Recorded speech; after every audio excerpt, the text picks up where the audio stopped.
Buenas noches, saludándoles desde acá, Little Rock, Arkansas. Vamos a continuar nuestro estudio de Es Necesario y en la semana pasada comencé a hablar de Cornelio y quiero llamar su atención hoy porque quiero hacer una analogía entre Cornelio y la iglesia. Se recuerda que la Biblia dice de Cornelio que era un varón justo, temeroso de Dios. O sea que ya caminaba en la voluntad de Dios, que ya estaba haciendo lo correcto ante los ojos de Dios. Sin embargo, el ángel se le apareció y le dijo, te falta hacer algo. No es te falta conocer más, no es te falta creer más, te falta hacer algo. Y yo quiero, como digo, hacer una analogía con la iglesia. Porque la iglesia se supone ser ya temerosa de Dios, se supone ser ya justa y piadosa. Sin embargo, le falta hacer algo. Bueno, dice en la porción de Hechos 10, en el Hechos capítulo 10, en el versículo 6 especialmente, dice que debiera de ir a recoger a Pedro. El ángel le dijo que tenía que ir a buscar a Pedro y que Pedro le iba a enseñar, le iba a decir lo que tenía que hacer, lo que es necesario que hagas. Ese es mi punto. Recuérdense que estoy tratando una serie de que la iglesia se ha olvidado de lo necesario. Hay un montón de cosas en las que estamos haciendo y se le está poniendo mucho énfasis y mucha atención. No son nada malo, son cosas buenas, pero no son las necesarias. Estamos descuidando lo necesario. De ahí que en esto estoy usando por eso a Cornelio, un hombre temeroso de Dios, un hombre reconocido por todos como un hombre justo, haciendo cosas buenas. Eso es también la iglesia. La iglesia es temerosa de Dios. La iglesia hace muchas buenas obras, hace muchas obras de caridad, etcétera, etcétera, cosas lindas. Pero es necesario que hagamos algo. La iglesia tiene una comisión y no la ha entendido. Y de eso es de lo que quiero hablar. Entonces el texto clave es el que sigue. Les hablé que Pedro, dándole ya la explicación a Cornelio, en primer lugar el ángel le dijo, Pedro te va a enseñar lo que es necesario que hagas. Y cuando llegó Pedro, Cornelio le dijo, así que aquí estamos nosotros para oír todo lo que tengas que decir. Y eso va en perfecta armonía con la palabra de Dios que dice que de todo lo que sale de la boca de Dios se debe de obedecer. Entonces Pedro dijo, Jesús vino anunciando el evangelio de la paz por medio de Jesucristo. Dios envió un mensaje a los hijos de Israel anunciando el evangelio de la paz por medio de Jesucristo. Hago énfasis en que Pedro está diciendo a Cornelio, un militar, que se está hablando de un evangelio de paz. Recuérdense que para un militar con el entendimiento de paz está claro qué es lo que andaba buscando. Y dice que este es Señor de todos. En otros lugares a Jesús se le llama príncipe de paz, especialmente en Isaías. Entonces, Pedro dice, Jesús vino anunciando el evangelio de la paz. A Jesús se le llama príncipe de paz. Dos cosas que nos dicen claramente acerca de Jesús. Sin embargo, el texto en el que estoy prestando más atención es Mateo capítulo 10, versículos 34 al 36, donde Jesús les dice, no penséis que he venido para traer paz a la tierra. No he venido para traer paz, sino espada. Como digo, Cornelio lo entendió perfectamente bien como soldado que era. Él sabía que la paz solo se alcanza después de la victoria en una guerra. Que la espada es la espada de la justicia, es la espada que tiene que batallar para imponer el orden y entonces se alcanza la paz. De ahí que para Cornelio estuvo claro el mensaje de que Jesús anunciaba el evangelio de la paz. Para nosotros no ha estado claro.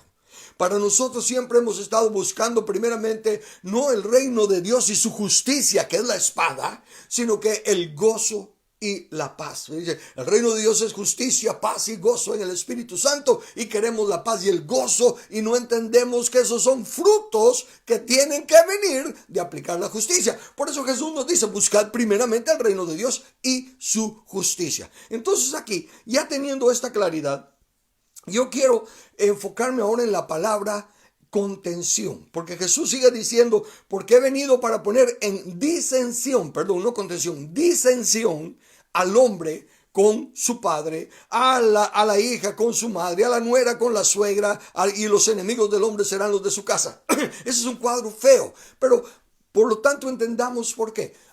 ¿Usted tiene diferencias en su casa entre usted y su cónyuge, entre usted y sus hijos, entre sus hermanos? Claro que sí, todos lo tenemos. Entonces que no nos asuste, eso es disensión. Pero ahora entendamos, y esto es lo importante. Recuérdense que ahorita la gente va a oír a Jesús. Y Jesús es el que está trayendo la disensión. ¿Qué es disensión? Bueno, hay varias definiciones, pero a mí me gustó más esta que dice, en ley, porque estamos hablando del reino de Dios. El mensaje de un reino. No hay varios evangelios. Pablo dijo, no que haya otro evangelio, sino que algunos lo distorsionan. Solo hay un evangelio, es el evangelio del reino. Amados hermanos, no hay evangelio de salvación, no hay evangelio de prosperidad, no hay evangelio de señales y prodigios. Hay un evangelio del reino. Todo lo demás puede incluirse y ser parte de, pero el mensaje, el meollo, el centro del asunto es un reino, el evangelio del reino. Bien, en la ley dice la palabra disensión, es una alteración de algo anteriormente establecido. Es una orden judicial, perdón, es una alteración de algo anteriormente establecido. Es una orden judicial o una diferencia entre una declaración y un mandamiento o la escritura en la que se basa. Permítame expandirlo, esto es importante. Es una diferencia entre una declaración y un mandamiento. Hay un mandamiento que dice no robarás y una declaración que dice, bueno, se puede robar si es poquito. ¿Ok? Entonces es una diferencia. O con la escritura en la que se basa. Sí, está escrito, no juzguéis para que no seáis juzgados, pero, y entonces se cambia la escritura. ¿Por qué esta aclaración? Porque Jesús comienza a enseñar y usa estas palabras. Oísteis que fue dicho. Ahí está lo establecido. Mas yo os digo, pero yo os digo. Y ahí trae la disensión, porque está trayendo algo contrario a lo que por siglos han creído. Ahora note esto, por favor. Jesús no está causando la disensión. Para la gente que lo está oyendo, Jesús es el causante de la disensión. Jesús es el que está cambiando las reglas establecidas. Está diciendo, oyeron que les enseñaron esto, pero yo les digo que esto es la verdad. Pero ¿qué es lo que realmente está pasando? La palabra de Dios fue transformada, fue alterada, adulterada por los fariseos, por los maestros de la ley, por las malas interpretaciones de las personas del llamado Antiguo Testamento, que en el estudio pasado vimos que los del Antiguo Testamento no entendieron el misterio, por lo tanto dieron interpretaciones equivocadas. Y esas interpretaciones equivocadas se trasladaron de generación en generación y eso era lo considerado como la verdad. Perdón. Y eso era considerado como la verdad. Cuando Jesús viene y les dice no, esa disensión que ustedes están practicando no es la verdad. La verdad es la que el Padre había dado desde el principio, que es esta. ¿Me estoy dando a entender? ¿Por qué es esto importante? Porque pasa lo mismo hoy en día. Hoy en día estamos siguiendo un montón de cosas que no son la verdad. Son malas interpretaciones de la palabra de Dios. Hay tantas cosas que ahora no hacemos que sí están en el original, que sí están en el principio, pero nosotros hemos aprendido. Y note que me incluyo. ¿Por qué? Lo he dicho antes y lo vuelvo a repetir.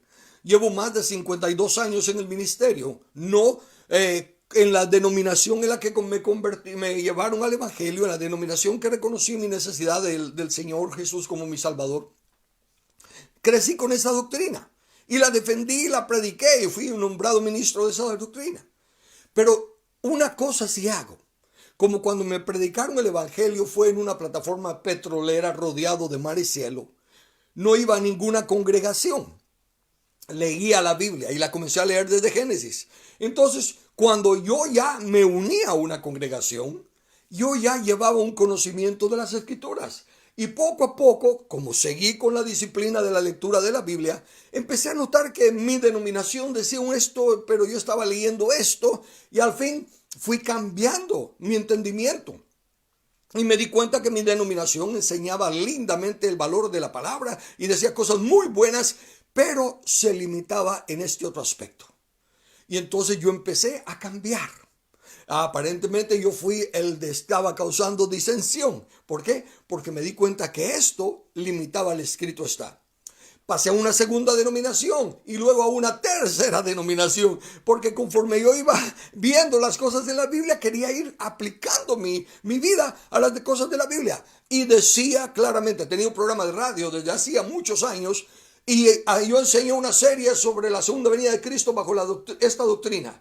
Cuando me di cuenta que estaba equivocado a través de esta otra doctrina, en el mismo programa, en la misma estación de radio, a la misma hora, pedí disculpas, dije, miren, actué con el entendimiento que tenía. Y esa es la verdad, como ahorita. Estoy actuando en el entendimiento que tengo. Y si mañana o más adelante encuentro que estoy equivocado, también lo voy a reconocer. Yo quiero seguir creciendo en el conocimiento y la gracia de nuestro Señor Jesucristo. No me puedo quedar todos estos 50 y pico de años creyendo solo lo mismo. La senda del justo es como la luz de la aurora que va en aumento. A propósito, ¿cuánto más conoce usted ahora de la doctrina de Cristo? No le estoy diciendo formas de la misma cosa. Se inventa cómo cómo predicar el evangelio, cómo testificar y todo, y encontramos un montón de programas y un montón de formas, pero cuánta más doctrina, cuánta más palabra conoce usted ahora, porque la senda del justo debe de ir en crecimiento.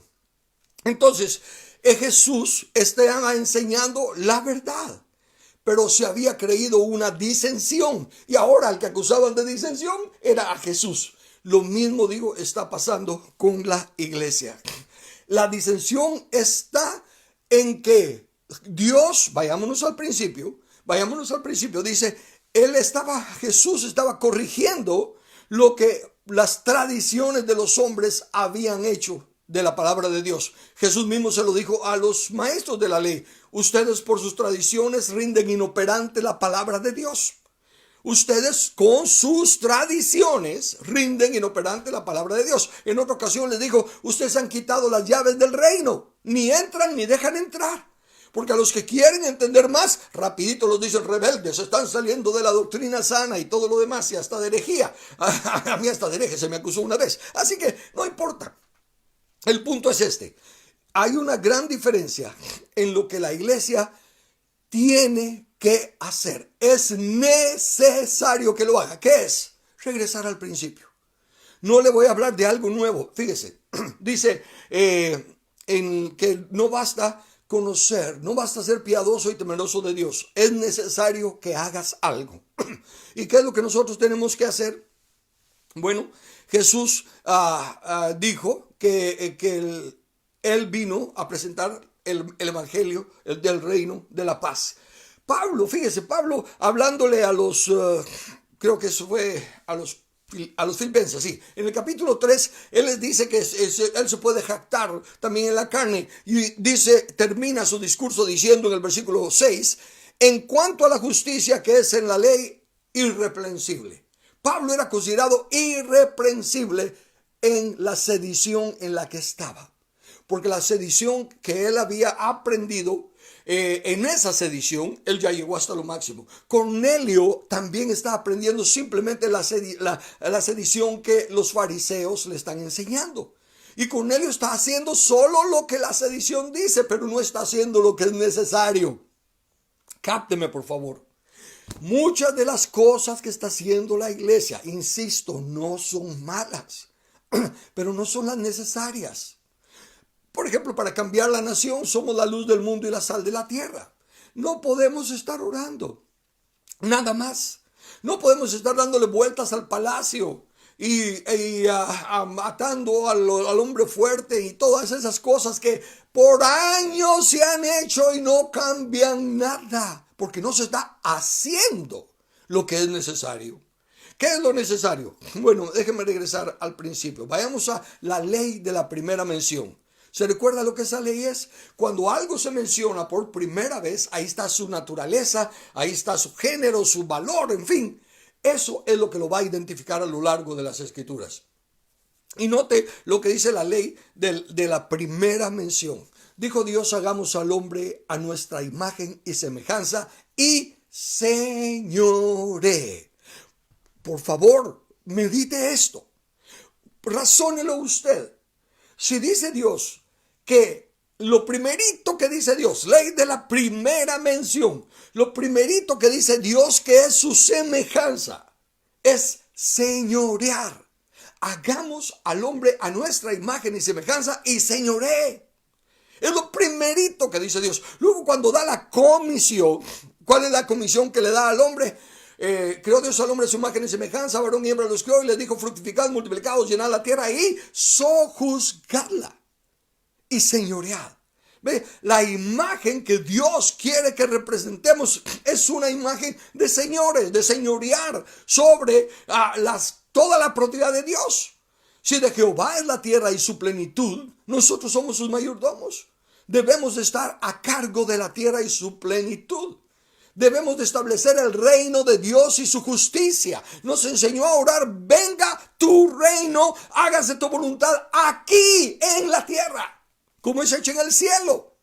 Esa es la ley de la primera mención. Esa es la única comisión que Dios nos ha dado, que se distorsionó con la caída de Adán, con el pecado, y que tuvo que pasar un montón de tiempo antes de que viniera el postrer Adán, Jesús, y el Cordero inocente a morir para restaurar la comunión con Dios. Y entonces, una vez que la restaura, dice, id y haced discípulos a las naciones. Continúa la misma comisión. Pero en ese lapso vino la disensión. ¿Y qué doctrina predomina más hoy en día? Si se le pregunta a la mayoría de evangélicos, de cristianos, lo que están esperando es un reino de una bestia, de un diablo, de un anticristo que va a gobernar en todo el mundo y que va a imponer su marca. Y el que no reciba la marca lo van a volar la cabeza o lo van a matar. Y no va a poder comprar ni hacer nada si no recibe la marca. Pero no, hay buenas noticias. El Señor en su misericordia viene y rescata a la pobrecita iglesia para que no le hagan eso y se la lleva al cielo. Óigame, a ver, si esa es la doctrina que predomina hoy en día, al venir nosotros y decir, no, el Señor no nos va a llevar al cielo, búsqueme un solo versículo, uno nada más, que explícitamente diga que nos va a llevar al cielo, y no lo encuentra. Algunos me argumentan, hay un montón de... No. Esas son especulaciones, porque esa es la disensión que se ha predicado. Y agarran textos fuera de contexto que no dicen nada de llevarnos al cielo y hacen toda una doctrina. Sin embargo, hay varios versículos que explícitamente dicen, los mansos heredarán la tierra, los justos heredarán la tierra, los impíos serán desechados de la tierra y los mansos la heredarán. Todo eso está explícito. Y eso no lo quieren aceptar. Y no encuentran un solo versículo explícito que diga que nos vamos al cielo. ¿Y quiénes somos nosotros entonces los que estamos causando disensión? Razone. Quiere decir que si la verdad es esa, que la disensión ha presentado, de que viene el diablo a gobernar la tierra, entonces quiere decir que el Dios omnisciente no sabía eso. Se le pasó. Y el Dios omnipotente no puede corregirlo. Y el Dios inmutable tuvo que hacer un plan B. Perdone que sea tan sarcástico. Me da cólera tener que usarlo. Pero eso es lo que dicen esas doctrinas. Están diciendo que Dios cambió. ¿No se da cuenta usted de eso? Yo le pido que por favor razone. Si Dios dijo, sojuzgad la tierra y señoread, ¿cuándo no se va a cumplir la voluntad de Dios? ¿Cuándo va a haber algo o alguien que pueda estorbar los planes de Dios? Y entonces, así como a Jesús lo acusaron de sedición, lo acusaron de estar cambiando el mensaje, cuando en realidad él lo estaba regresando al principio, a la ley de la primera mención. Lo mismo pasa hoy en día. Yo le pido, por favor, razóneme. No me crea a mí. Pero por favor, tampoco le crea a los otros. Vaya usted a la Biblia. Encuentre un solo versículo que le diga que se va a ir al cielo. Y si lo encuentra, por favor me lo pasa, porque yo en mis 52 años de estudiar la Biblia no lo he encontrado todavía. Y no me diga, hay un montón, mándeme solo uno. Porque me quieren callar la boca, me dicen, no, eso, ni pensarlo. Pero no me dan ese versículo que sigo esperando. Así que agradeceré si alguno de ustedes encuentra uno que explícitamente, claramente, que no se tenga que interpretar. Le voy a poner un ejemplo de lo que no os quiero. En la casa de mi padre muchas moradas hay, voy pues a preparar lugar para vosotros, para que donde yo estoy vosotros también estéis. No digo en ningún momento cielo. Se tiene que especular, es que la casa de su padre es el cielo. No. Contextualmente en la Biblia, la casa de Israel, la casa de Jacob, la casa de Judá, se refiere a la descendencia, no se refiere a una casa, mansión gloriosa tengo allá en el cielo. No hay ningún versículo que lo diga. Entonces, entendamos eso. Comience usted, estudie usted, no me crea a mí, no le crea a los otros, estudie usted porque usted va a darle cuenta a Dios. Usted va a darle cuenta a Dios de lo que usted cree. Y si soy yo el sedicioso, corríjame. Pero si usted está creyendo una sedición, y al igual que todo el pueblo de Israel, le hicieron caso a sus maestros, le hicieron caso a los profetas y no a los profetas, a los fariseos, a los escribas, y terminaron crucificando a Jesús porque él era el sedicioso. Cuando él vino a decirles, oíste que fue dicho, mas yo os digo. Entonces, ¿por qué esto? Porque es necesario que la iglesia haga algo. No hay ni una sola señal que diga cuándo viene Cristo. Lo que hay es una condición que la iglesia tiene que llenar para que venga Cristo. Está escrito 8 veces explícitamente: siéntate a mi diestra hasta que ponga a tus enemigos por estrado de tus pies. Y por favor no me lo espiritualice. No me diga que ya Dios lo hizo. Sí, Dios ya lo hizo. Dios ya lo ha hecho todo. Pero somos coherederos. El coheredero también tiene firma. Y cuando hay un coheredero, tienen que firmar los dos. Dios decía en el Antiguo Testamento, ya te entregué a esa tierra, ve y tómala. Pero ellos tenían que ir y pelear. Dios se los había entregado, sí, pero ellos tenían que ir y pelear. Cuando Dios dice, yo ya lo hizo, Él ya lo hizo, pero falta que nosotros lo hagamos. Jesús, el Cristo, orando al Padre, en el Evangelio de Juan dijo, Padre, he acabado la obra que me diste que hiciera, pero todavía no había muerto en la cruz. Todavía no había resucitado, todavía no se había pagado el precio por el pecado, no había habido derramamiento de sangre, y sin derramamiento de sangre no hay perdón de pecado. Pero él dijo, yo ya terminé la obra que me diste en el aspecto de Dios. Faltaba ahora que el hombre, el postrer Adán, fuera el cordero que vertiera su sangre. Y así hay muchas cosas. Dice que con él ya fuimos resucitados. Y algunos salen con que ya estamos resucitados y que aquí, que allá. Óigame, no, este cuerpo todavía sigue sangre y carne. Todavía no se ha vestido de inmortalidad, no se ha vestido de incorrupción. ¿Cómo va a creer que yo acepte que ya se cumplió? ¿Se da cuenta de lo que le estoy diciendo? Él ya hizo su parte. Pero nosotros tenemos que hacer la nuestra. ¿Y cuál es la que nosotros tenemos que hacer? Poner a sus enemigos por estrado de sus pies. ¿Quiénes son sus enemigos? No es el diablo, no son los demonios, esos ya fueron vencidos. Él los venció al triunfando sobre ellos en la cruz. Sus enemigos son los sistemas de gobierno que se levantan contra la ley justa de Dios. Y lo que tenemos que cambiar son los gobiernos de las naciones. Mire, toda esta basura en la que nos encontramos desde hace un año, más de un año ya. ¿Por qué está? Porque los enemigos están en control. Y los enemigos están manipulando todo. Y la iglesia, justa, temerosa de Dios, amante de Dios, no está haciendo lo que es necesario. Es necesario que la iglesia le diga a los gobernantes, no te es lícito meterte con nuestros hijos y envenenar con vacuna a los niños. No te es lícito meterte con la iglesia y decir, no pueden congregarse.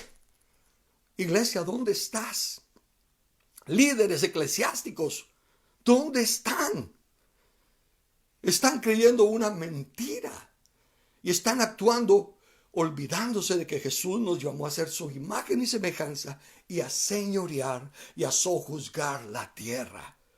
Tenemos que volver a la palabra. El evangelio es el evangelio del reino, no de salvación, no de sanidad, no evangelio completo, ninguna otra clase de evangelio. Es el evangelio del reino. Y el rey está esperando que nosotros como sus heraldos preparemos todo para su venida, poniendo a sus enemigos por estrado de sus pies. Es necesario hacer lo que Dios dice que hagamos. No basta creer. Cornelio creía. No basta ser temeroso de Dios. Cornelio era temeroso de Dios. No basta hacer lo que la tradición judía le decía. Tenía que hacer lo necesario. Y Pedro le iba a enseñar. Es el evangelio de la paz. Y la paz se adquiere con la espada que Jesús vino a traer. La espada de dos filos, la palabra de Dios, para que nosotros conquistemos las puertas del Hades. Las puertas simbolizan los lugares de gobierno. Lo he mostrado ampliamente en el estudio pasado. En mi libro, El Misterio Escondido, le dedico suficiente tiempo a aclarar lo que significan las puertas, quiénes son los enemigos y todo eso. Falta que la iglesia entienda que es necesario hacer lo que Dios nos ha ordenado. El Dios inmutable no cambia. El Dios todopoderoso nada lo detiene. Y el Dios omnisciente no se le escapó nada. Y su consejo permanecerá. Y su consejo es que su reino se establecerá en la tierra y la tierra será llena del conocimiento de Dios como las aguas cubren la mar. Ese es el mensaje original. Ya no siga creyendo usted la disensión y dedíquese a hacer lo que tenemos que hacer.